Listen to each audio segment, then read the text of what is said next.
Experiment 2. Physical and chemical properties of substances. Procedure taken from Introduction to Chemistry, Chem 1000, Online Laboratory Manual by Amy C. Graff. How can I distinguish between physical and chemical properties? How about between physical and chemical changes? This procedure was designed to do just that. Part 1. Oxygen. I took 2 baby food jars. I labeled them A and B. I then took 2 Tupperware containers and labeled them A and B. I filled both containers with 3 centimeters of water. I took steel wool and wet it down and put it into jar A. I turned the jar upside down and put it into container A, making sure to get the air bubbles out. For jar B, I just turned it upside down, empty, into container B, again getting air bubbles out. I put them away and waited 2 days. I thought at this time the water would evaporate from both jars and that the steel wool would rust.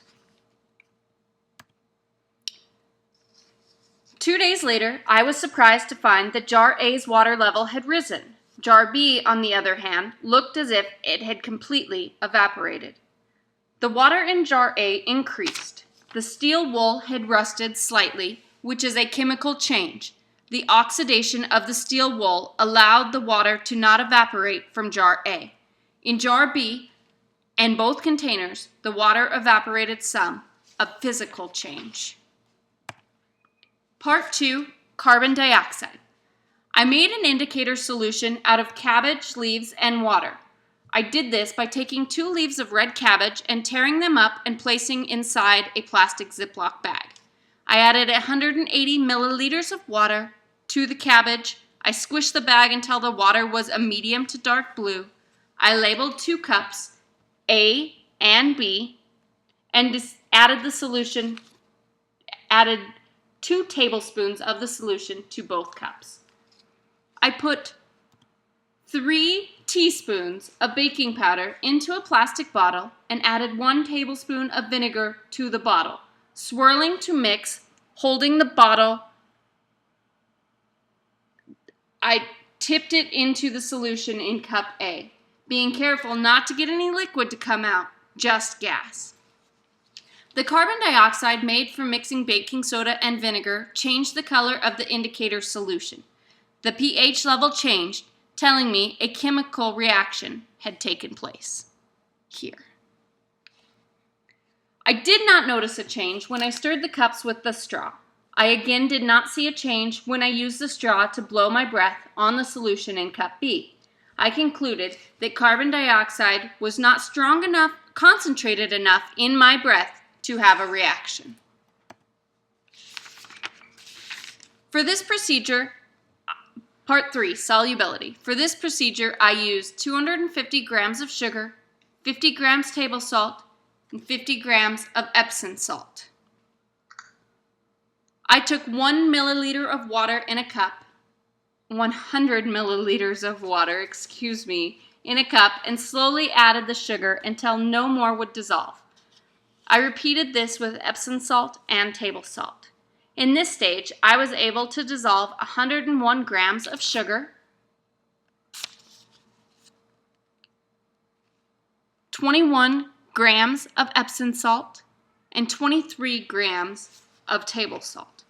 Next, I put each of the mixtures in a saucepan, one at a time, and heated the mixtures. I was now able to dissolve 105 grams more sugar, the rest of the Epsom salt, which was 29 grams, and only 2 grams of the table salt. I concluded that sugar is the most soluble without heat, then table salt, and then the Epsom salt. But when heat was applied, Epsom salt was able to dissolve all of it. Table salt, not much at all. This told me the heat was able to break the sugar and the Epsom salt down and allowed it to dissolve again. This is a fun slide to show the different color. Notice the sugar turned yellow. Both the others remained clear.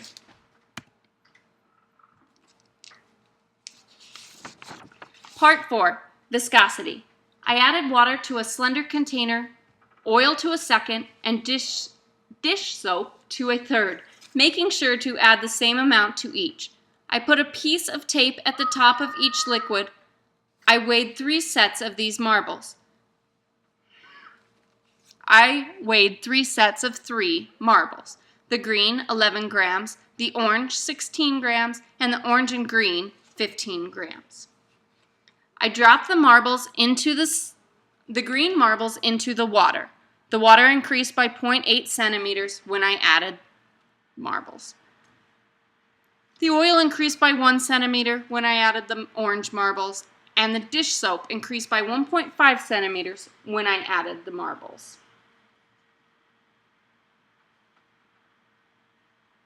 I estimated the volumes in centimeters, but I converted it to milliliters for my figures.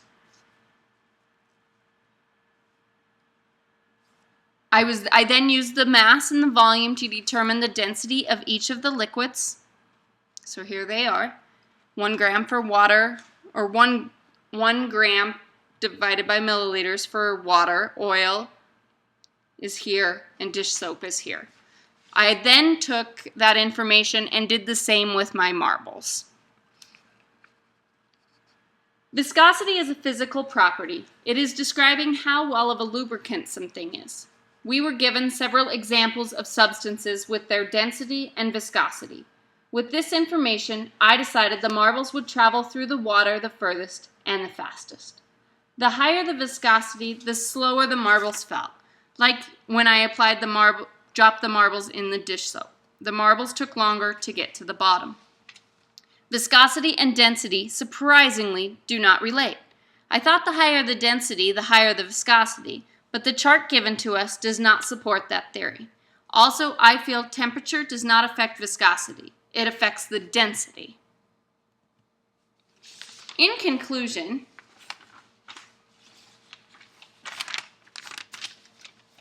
physical changes do not change the substance composition. Chemical changes do, like the rust and the pH change with the carbon dioxide. Physical properties describe the way something looks, feels, or smells, and chemical properties describe how reactive something is or if it is conductive. Thank you.